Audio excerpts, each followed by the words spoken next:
7 కొండల వాడికి 7 కొండలు ఎందుకు, 2 కొండలు చాలు. 7 కొండల వాడికి 2 కొండలు చాలు అన్న ఆలోచన విధానం నుంచి పుట్టిన వాళ్ళు ఈరోజు ఏ స్థాయికైనా దిగజారగలరు. 2007 జూన్ 2వ తారీఖున అప్పటి సీఎం వైఎస్ రాజశేఖర్ రెడ్డి 2 జీవోస్ని ఇష్యూ చేశారు.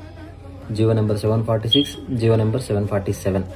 జీవో నెంబర్ 746లో ఏం చేశారంటే 2 కొండలు కాదు 7 కొండలు ఉండాలని చెప్పి అంజనాద్రి, వెంకటాద్రి, సహ్యాద్రి, గరుడాద్రి, శేషాద్రి, వృషభాద్రి, వృషాద్రి ఈ 7 కొండల్ని కలిపి తిరుమల దివ్యక్షేత్రంగా అధికారికంగా ప్రకటించారు.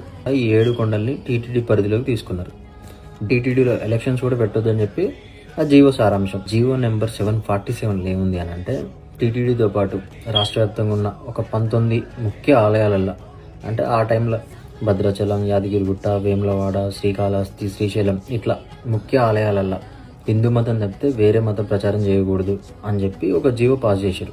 ఇది ఫ్యాక్ట్.